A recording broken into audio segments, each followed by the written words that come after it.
बामसेफ एवं राष्ट्रीय मूल निवासी संघ के 39वें संयुक्त राष्ट्रीय अधिवेशन के इस सत्र की अध्यक्षता कर रहे आदरणीय वामन मेश्राम साहब, मंच पर उपस्थित तमाम सम्मानित अतिथि एवं वक्तागण और पूरे भारत के कोने कोने से आए मूल निवासी बहुजन समाज के साथियों,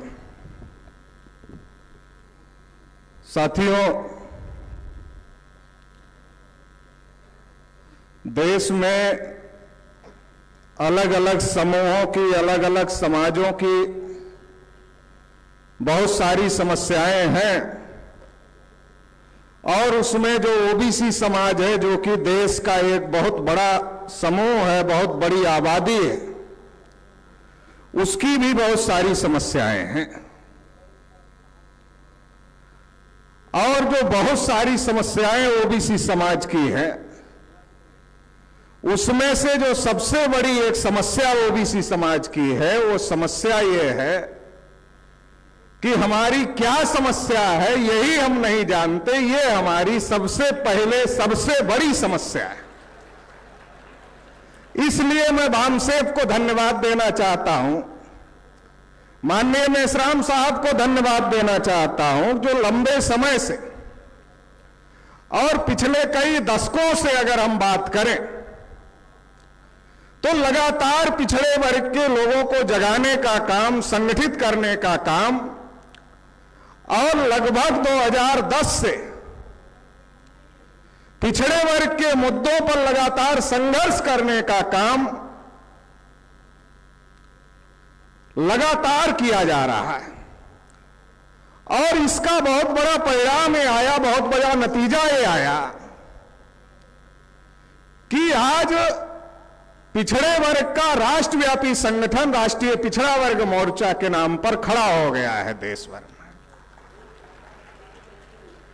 2 बार राष्ट्रीय पिछड़ा वर्ग मोर्चा ने जाति आधारित जनगणना को लेकर और तमाम मुद्दों को लेकर भारत बंद का आह्वान किया और आप सभी लोगों के साथ सहयोग से बड़े पैमाने पर वो भारत बंद कामयाब भी रहा। जब केंद्र सरकार ने उड़ीसा के एक आदमी को एजुकेशन मिनिस्टर बनाया तो उन्होंने नीट में ओबीसी का आरक्षण नहीं दिया, खुद ओबीसी होकर ओबीसी को आरक्षण नहीं दिया। मगर जब हम लोगों ने उस मुद्दे को लेकर आंदोलन प्रदर्शन किए तो सरकार को मजबूर होकर के नीट में ओबीसी को आरक्षण लागू करना पड़ा। और आप देख रहे होंगे कि इस बार जब रिजल्ट आया नीट का तो बहुत बड़े पैमाने पर ओबीसी के लोग, ओबीसी के बच्चे नीट में क्वालिफाई किए। तो साथियों, इस बात को, इस लड़ाई को हम लोगों को समझने की जरूरत है। मैं बार बार इस बात को कहता हूं कि अब हम पिछड़े वर्ग के लोग 90 और 92 वाले लोग नहीं हैं। अब हम 2022 खत्म हो रहा है, 2022 में पहुंच गए हैं। तो ये जो 90 और 92 के दौर वाला ओबीसी और ये 2022 के दौर वाला ओबीसी जो आज सोशल मीडिया पर एक्टिव है, जो आज चट्टी चौक चौराहों पर एक्टिव है, मैं तो ये भी देखता हूं कि पहले चौक चौराहों पर पंडित जी लोग अकेले ही बोलते थे और पिछड़े वर्ग के लोग सुनते थे और जो पंडित जी बोलते थे उसको गठरी बांध कर ले जाते थे और अपने गांव में लोगों को बताने का काम करते थे। लेकिन आज परिस्थिति बदल गई। आज चट्टी चौराहे पर सवाल करने वाले लोग भी पैदा हो गए। आज चट्टी चौराहे पर उनको टोकने और रोकने वाले लोग भी पैदा हो गए और पिछड़े वर्ग के बीच में पैदा हो गए। तो ये जो इतनी बड़ी कामयाबी है, अगर इसका श्रेय किसी को आप देना चाहते हैं तो श्रेय बामसेफ को और माननीय वामन मेश्राम साहब को जाता है। मैं ये भी जानता हूं, जब मैं 2006, 7, 8 के दौर में जब मैं बामसेफ से जुड़ा तो मेश्राम साहब ओबीसी को लेकर घंटे 1.5 घंटे का भाषण करते थे। मगर ज्यादा सुनने वाले ओबीसी के लोग उसमें होते नहीं थे। दो चार को गेस्ट बनाओ तो वो होते थे और दो चार पंडाल में सामने होते थे, बाकी ओबीसी के लोग होते नहीं थे। फिर भी मेश्राम साहब 1.5-2 घंटे का भाषण, मंडल कमीशन कैसे लागू नहीं हुआ, मंडल कमीशन के साथ कैसे धोखेबाजी हुई, बहुत सारी ओबीसी के संदर्भ में बातें मेश्राम साहब लोगों को समझाने और बताने का काम करते थे। तो जो एक बात कही जाती है कि दीवालों के भी कान होते हैं, तो जो बात मेश्राम साहब ने किया वो बात ओबीसी के लोगों तक पहुंच गई और फिर सोशल मीडिया का जमाना आ गया।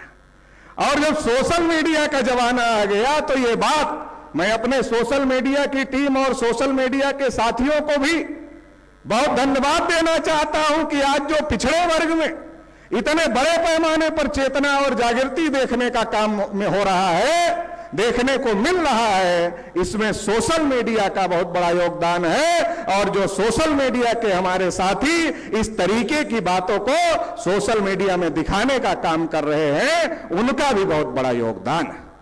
साथियों, हमें इस बात को समझने की जरूरत है। लंबे समय से मुझे लग रहा है, कई दशक से वामसेप के माध्यम से जाति आधारित जनगणना का मुद्दा लगातार चलाया जा रहा है।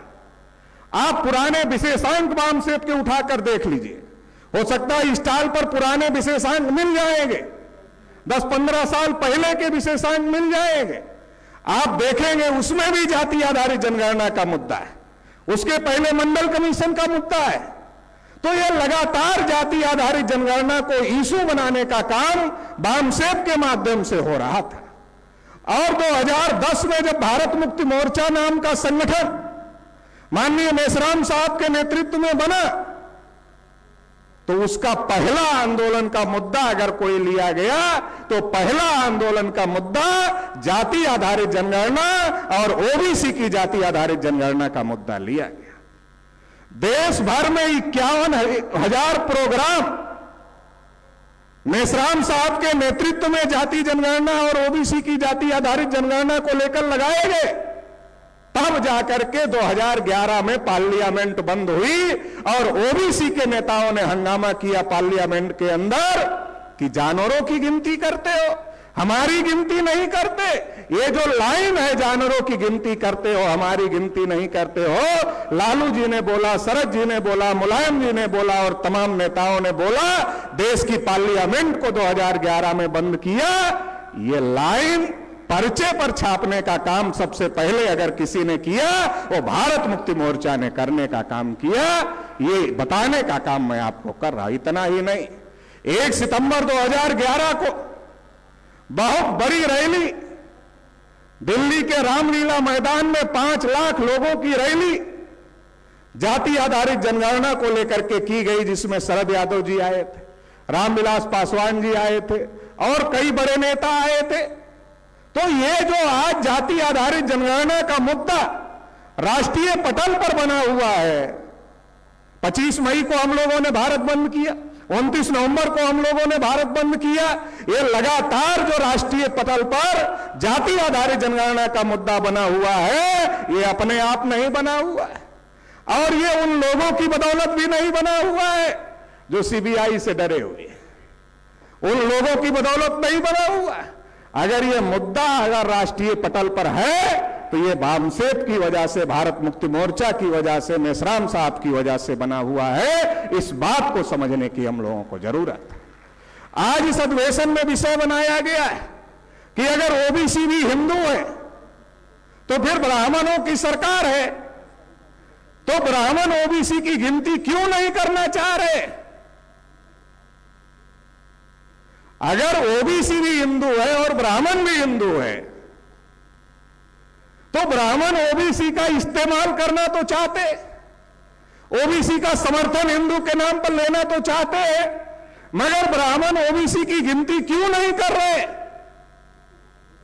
सबसे बड़ी इंपॉर्टेंट बात है कि इस देश और दुनिया में हिंदू नाम का कोई धर्म ही नहीं।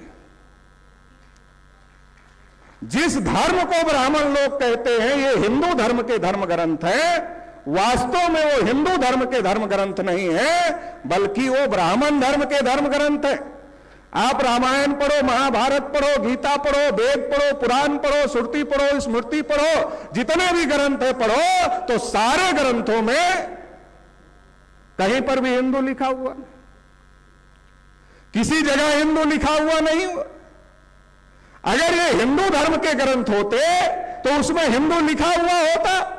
अगर हिंदू धर्म के ग्रंथ नहीं है, इसलिए हिंदू नहीं लिखा हुआ है, और दुनिया में कोई ऐसा धर्म नहीं है जो अपने ही धर्म के मानने वाले लोगों को कहता है कि इनको ही लात मारो, इनको ही जूते मारो, इनको ही लाठी मारो।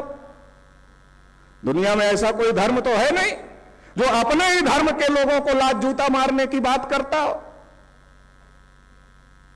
तो ये ब्राह्मणों का जो धर्म है, ये ब्राह्मणों के हित की बात करता है, और ब्राह्मणों ने पिछड़े वर्ग के लोगों को पढ़ने लिखने के अधिकार से, धन संपत्ति रखने के अधिकार से, बोलने सुनने के अधिकार से, कान में ज्ञान का शब्द पड़ जाए तो शीशा पिघला कर डाल दो, आंख से देख ले तो सूजा डाल दो, उच्चारण करे तो जीभ काट लो।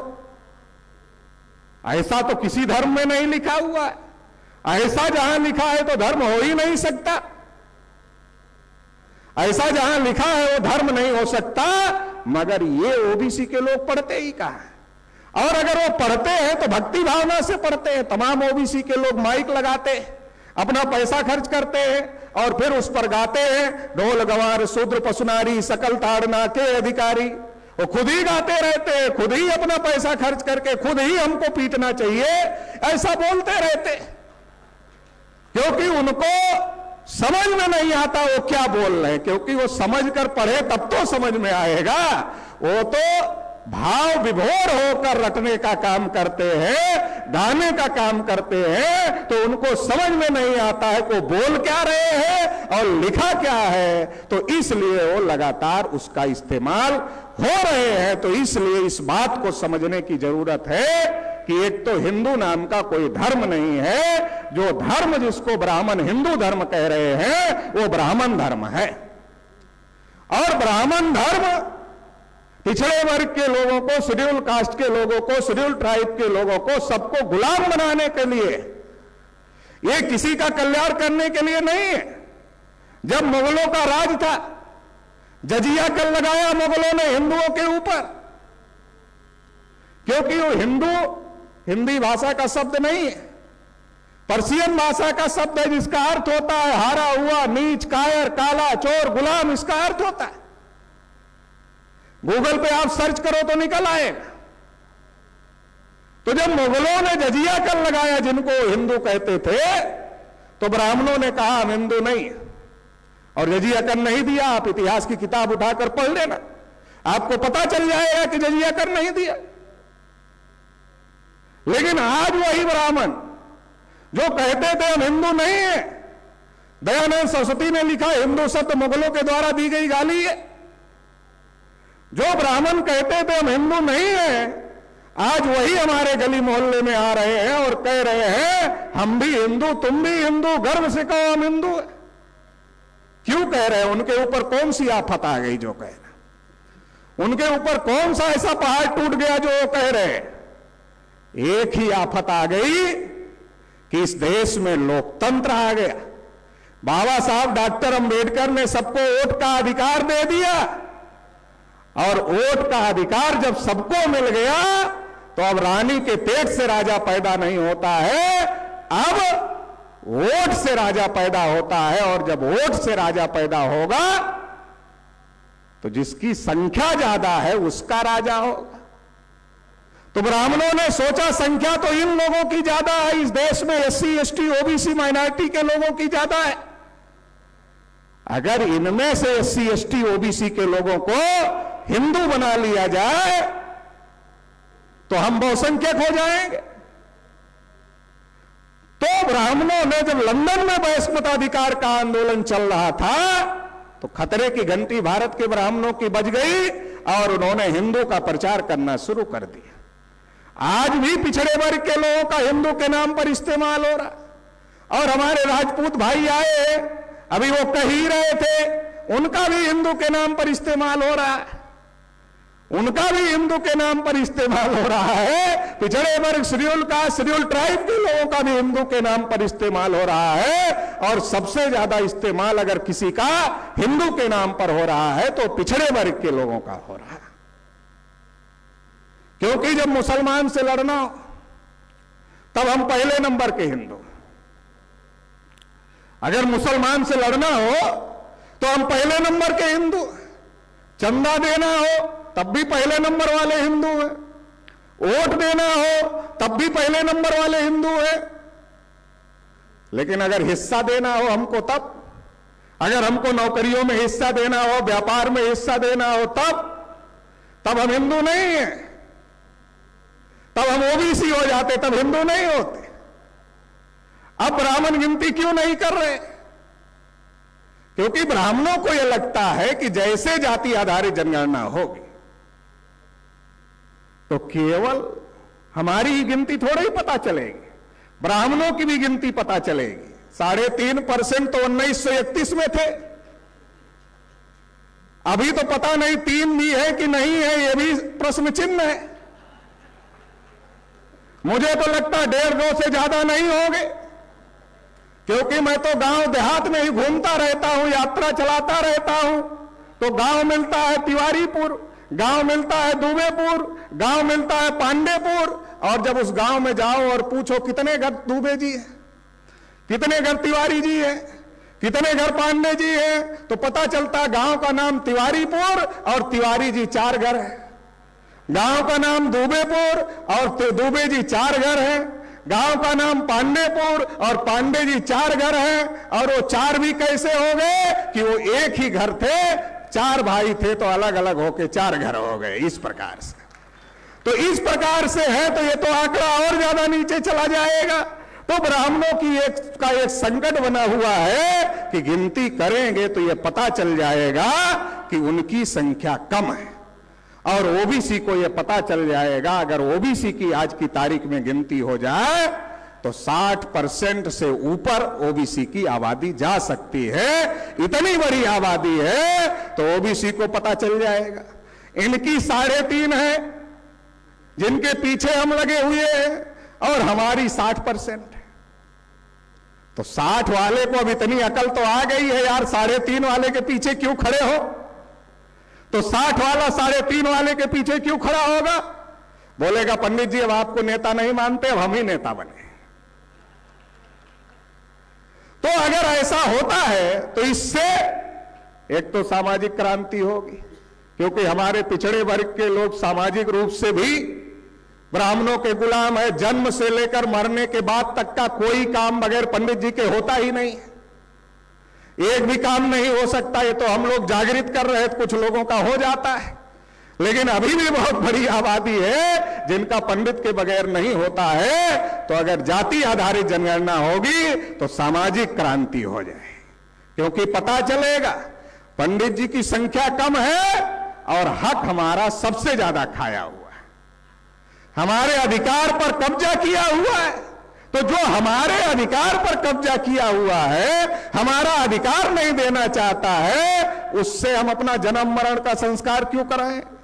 ज्योतिबा फूले कहते थे जैसे बाल काटना नाई का धर्म नहीं है, धंधा है, वैसे कर्मकांड कराना ब्राह्मण का धर्म नहीं है, धंधा है। तो ये बात समझ में आ जाएगी ओबीसी के लोगों को कि अगर हम दुश्मन को मोटा बनाएंगे, जो चर्बी चढ़ी है पंडित जी लोगों के ऊपर, वो चर्बी चढ़ाने में सबसे ज्यादा योगदान अगर किसी का है तो पिछड़े वर्ग के लोगों का योगदान है, ओबीसी समाज के लोगों का योगदान है। तो ओबीसी को जनगणना का आंकड़ा आते ही ये बात समझ में आ जाएगी, और ये बात अगर समझ में आ जाएगी तो सामाजिक क्रांति हो जाएगी। ओबीसी ब्राह्मणों को कर्मकांड कराना बंद कर देगा, छोड़ देगा। ओबीसी का जो ब्राह्मण का जो 10 साल का लड़का है वो भी उम्मीद करता है कि ओबीसी का 80 साल का बुजुर्ग उसको पाए लागी पंडित जी बोले, ये वो उम्मीद करता है। और बहुत सारे ओबीसी के लोग मानसिक गुलाम हैं तो बोलते भी है, और इसलिए वो उम्मीद करता है। तो ये एक बहुत बड़ी सामाजिक क्रांति हो जाए। दूसरा, धार्मिक क्रांति हो जाएगी। जो ओबीसी के लोग हिंदू हिंदू हिंदू हिंदू में फंसे हुए हैं, ब्राह्मण गिनती क्यों नहीं कराना चाहता कि ओबीसी का जो अकाउंट है, जो ओबीसी की संख्या है, जब ओबीसी का खाता नहीं खुलेगा तो हिंदू के नाम पर ब्राह्मणों के खाते में रहेगा। अगर गिनती हो जाएगी तो ओबीसी का खाता खुल जाएगा, और अगर ओबीसी का खाता खुल जाएगा तो ओबीसी अपने खाते में जमा हो जाएगा, तो ब्राह्मण के खाते में जमा थोड़ा ही होगा। तो इसलिए ब्राह्मण गिनती नहीं कराना चाहते। अगर गिनती हो जाएगी तो ओबीसी ब्राह्मणों का पिछड़ग्गू राजनीति में भी नहीं बनेगा, तो राजनीतिक क्रांति हो जाएगी, धार्मिक क्रांति हो जाएगी। क्योंकि ओबीसी कहेगा भाई तुम 3.5% के लोग धर्म के नाम पर हमारा शोषण कर रहे हो, तो हम नहीं मानते। तो ये कई प्रकार की क्रांतियां हो जाएगी, सामाजिक क्रांति हो जाएगी, राजनीतिक क्रांति हो जाएगी, धार्मिक क्रांति हो जाएगी।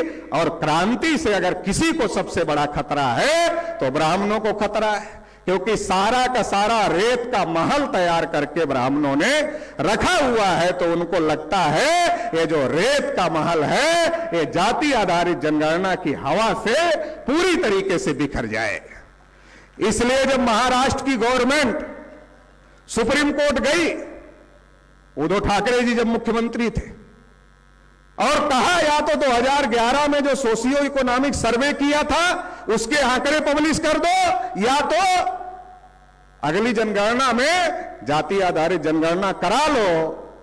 तो केंद्र सरकार ने सुप्रीम कोर्ट में हलफनामा लगाया कि वो 2011 के सोशियो इकोनॉमिक सर्वे में बहुत सारी गलतियां हैं, इसलिए उसको पब्लिश नहीं कर सकते, और हम फिर से जाति आधारित जनगणना भी नहीं कर सकते हैं। तो ये डर है, और इसकी वजह से वो जनगणना करने का काम नहीं कर रहे हैं, ना वो कर रहे हैं और ना वो भविष्य में करने वाले हैं। जनगणना पर ज्यादा दबाव बनेगा तो जनगणना के नाम पर धोखेबाजी जैसे 2011 में मनमोहन सिंह की गवर्नमेंट में हुआ, वैसे कोई धोखेबाजी भले हो सकती है, नहीं तो वो जनगणना करने वाले नहीं है, क्योंकि वो इतने मूर्ख नहीं है कि खुद ही अपने पैर पर कुल्हाड़ी मारे। इतने मूर्ख तो पंडित होते नहीं है, वो तो आरएसएस वाले सरकार चला रहे हैं, वो तो इतने मूर्ख है नहीं, तो इसलिए वो जनगणना करने वाले नहीं है। नरेंद्र मोदी को आगे करके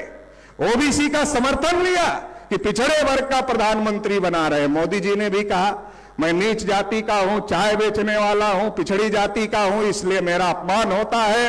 लोगों ने कहा अरे भाई नीच जाति के भी हैं, पिछड़ी जाति के भी हैं, चाय बेचने वाले भी हैं, और इनका अपमान भी हो रहा है, तो जरूर अपने आदमी को देश का प्रधानमंत्री बना देना चाहिए। मोदी भी प्रधानमंत्री बना तो अमन मेश्राम साहब की वजह से बना, ना इन्होंने जाति जनगणना का मुद्दा उठाया होता और ना आरएसएस वाले मोदी जी को देश का प्रधानमंत्री बनाते। जाति आधारित जनगणना का मुद्दा उठाया, पार्लियामेंट बंद हुई तो मोदी जी को प्रधानमंत्री बनाना पड़ा। केजरीवाल दिल्ली में मुख्यमंत्री हो गए जाति आधारित जनगणना के मुद्दे को दबाने के लिए ही, तो अन्ना हजारे बाबा रामदेव को मैदान में उतारना पड़ा था, नहीं तो क्या जरूरत थी। और अन्ना हजारे बाबा रामदेव मैदान में नहीं आते तो केजरीवाल दिल्ली के मुख्यमंत्री नहीं होते। तो देश में वामसेप की वजह से बहुत बड़ी बड़ी घटनाएं हो रही हैं, मगर एक नजर होती है और एक नजरिया होता है। जिसके पास नजरिया है उसको चीजें दिखाई दे रही है, और जिसके पास केवल नजर है उसको ये चीजें नहीं दिखाई देती है। वो कहता क्या कर रहा है वामसेप, क्योंकि उसके पास नजरिया नहीं है इसलिए दिखाई नहीं देती है। तो साथियों हमको समझने की जरूरत है, पिछड़े वर्ग के लोगों को खास तौर से समझने की जरूरत है कि हिंदू के नाम पर हमारा सबसे ज्यादा इस्तेमाल हो रहा है, और केवल हिंदू के नाम पर नहीं हो रहा। आजकल एक और फंडा आ गया जाति के नाम का। एक तो हिंदू के नाम का फंडा है, बाबरी मस्जिद और राम जन्मभूमि विवाद में अगर शहीद होने वालों की लिस्ट निकालो तो कौन लड़े? ओबीसी के लोग। बड़े बड़े नाम है, विनय कटियार, कल्याण सिंह, उमा भारती, परवीर तोगड़िया, रितंबरा, ये कौन है? ये सब ओबीसी के नाम है। लड़े कल्याण सिंह को तो मुख्यमंत्री पद छोड़ना पड़ा, और जब ट्रस्ट बना एक भी ओबीसी के आदमी को नहीं रखा।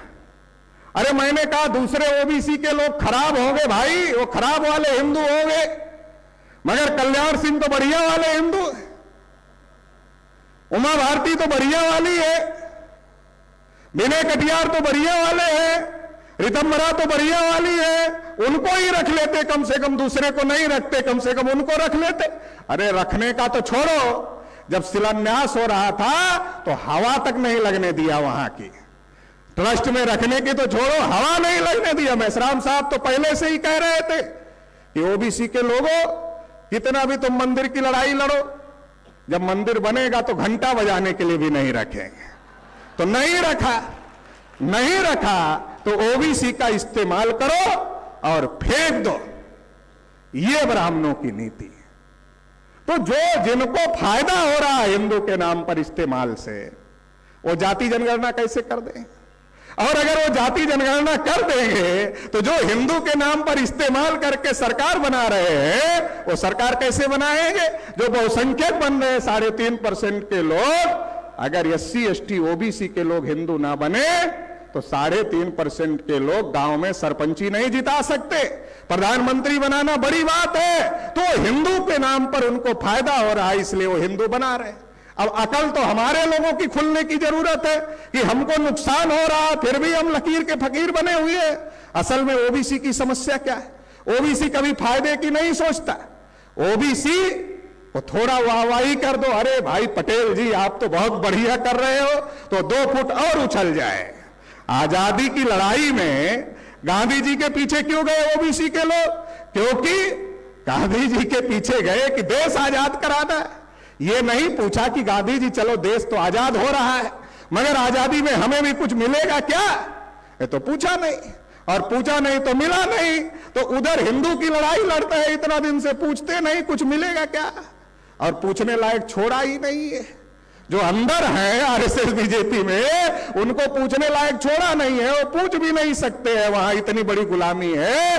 तो हमें समाज को जगाना पड़ेगा कि ओबीसी हिंदू नहीं, ओबीसी हिंदू नहीं है। हमारे पुरखे, हम हिंदू नहीं है। हमारे पुरखे बुद्ध थे, हमारे पुरखे अशोक थे, हमारे पुरखे शिवाजी महाराज थे, हम हिंदू कैसे? तो हम हिंदू नहीं हैं। इस बात को ओबीसी के लोगों को समझाना होगा, ओबीसी के लोगों को बताना होगा, और हिंदू के नाम पर अगर हम लड़ाई लड़ते हैं तो इससे फायदा ब्राह्मणों को होगा। एक तो हिंदू के नाम पर इस्तेमाल हो रहा, दूसरा हर जाति से एक नेता को मंत्री बनाया जाता, हर जाति से एक नेता को मंत्री बनाया जाता, और क्या कहा जाता? तुम्हारी बिरादरी का मंत्री बना दिया, वोट सब बीजेपी को दे दो। तुम्हारी बिरादरी का मिनिस्टर बना दिया तो वोट दे दो। वो बिरादरी का नेता गांव में जाता है और 2-4 गाड़ी पुलिस की लेके जाता है, तो गांव का गरीब आदमी सोचता है बहुत बड़ा आदमी बन के आ गया है हमारी बिरादरी का आदमी, वोट इसकी ही पार्टी को, बीजेपी को देना चाहिए। तो एक तो धर्म के नाम पर इस्तेमाल हो रहा है, दूसरा जाति के नाम पर इस्तेमाल हो रहा है। एक हिंदू के नाम पर इस्तेमाल हो रहा है, दूसरा जाति के नाम पर इस्तेमाल हो रहा है। जातियां ब्राह्मणों ने बनाई, उसका फायदा तब भी ब्राह्मणों ने उठाया और आज भी ब्राह्मण उठा रहे हैं। तो हमें समझने की जरूरत है, ओबीसी के लोगों को समझने की जरूरत है कि अब लड़ाई जाति के नाम पर लड़ने की जरूरत नहीं है, धर्म के नाम पर लड़ने की जरूरत नहीं है, बल्कि इस देश में अपने हक अधिकार की लड़ाई को लड़ने की जरूरत है। और अगर इस देश में हम लोग अपने हक अधिकार की लड़ाई लड़ेंगे तो हम इस देश में अपना हक अधिकार ही नहीं ले सकते, बल्कि इस देश में शासक बन सकते हैं, और केवल शासक ही नहीं बन सकते। इन ब्राह्मणों ने जो भारत की गौरवशाली विरासत थी उसको खत्म कर दिया है। भारत विश्व गुरु था, भारत सोने की चिड़िया था, उसको खत्म कर दिया है। उस गौरवशाली विरासत को ये वापस नहीं ला सकते। अगर इसको वापस भी लाना है तो इस देश का जो मूल निवासी है वही अपनी गौरवशाली विरासत को वापस ला सकता है। तो उसको खुद अपने हाथ में देश की बागडोर लेनी होगी। हम साइकिल, मोटरसाइकिल, कार खरीदते हैं, दूसरे को चलाने के लिए नहीं देते, कहते खराब कर देगा, लेकिन हम अपना देश ही दूसरे को चलाने के लिए दे दिए, इसीलिए तो खराब हो गया है, इसीलिए ये स्थिति हो गई है, इसीलिए आज भुखमरी के कागार पर लोग हैं, इसीलिए किसान आत्महत्या कर रहे हैं, इसीलिए देश का सत्यानाश हो रहा है। इसलिए अगर देश को बचाना है, समाज को बचाना है, भारत को विश्वगुरु बनाना है, सोने की चिड़िया बनाना है, तो इसके लिए हम सब जो इस देश के मूल निवासी हैं जो जागृत है उन्हें जागृत करना होगा। राष्ट्रीय पिछड़ा वर्ग मोर्चा पूरी ताकत के साथ पिछड़े वर्ग को जागृत करने और संगठित करने के काम पर लगा हुआ है और बहुत ज्यादा बड़े पैमाने पर पिछड़े वर्ग के लोग जुड़ रहे हैं और इस आंदोलन में शामिल हो रहे हैं और आने वाले समय में यह आंदोलन और भी ज्यादा आगे बढ़ेगा। तो इस लड़ाई में आप सभी लोगों को जहां जहां आप रहते हैं वहां वहां पिछड़े वर्ग के लोगों को इस मूवमेंट से जोड़ने का काम करना चाहिए, संगठन से जोड़ने का काम करना चाहिए। अभी रिसर्च ने प्रमाणित कर दिया है कि जो हमारे क्षत्रिय भाई हैं, जैसे ओबीसी का हिंदू के नाम पर इस्तेमाल हो रहा है, ऐसे इनका भी इस्तेमाल हो रहा है, इनका इस्तेमाल हो रहा है और गठबंधन बनिया और ब्राह्मण का हो गया है। एक तरफ अडानी, दूसरी तरफ आरएसएस, दोनों का काम चल रहा है और क्षत्रिय लोगों का राजपाट खत्म करके इनको व्यवस्था से बाईकाट कर दिया गया है। तो इन्हें भी इस मूवमेंट में जोड़ने की जरूरत है और हमें भी लकीर का फकीर बने रहने की जरूरत नहीं है। अगर रिसर्च कह रही है कि क्षत्रिय हमारे भाई हैं तो हमें उन्हें गले लगाना चाहिए, उनका संगठन भी खड़ा करना चाहिए।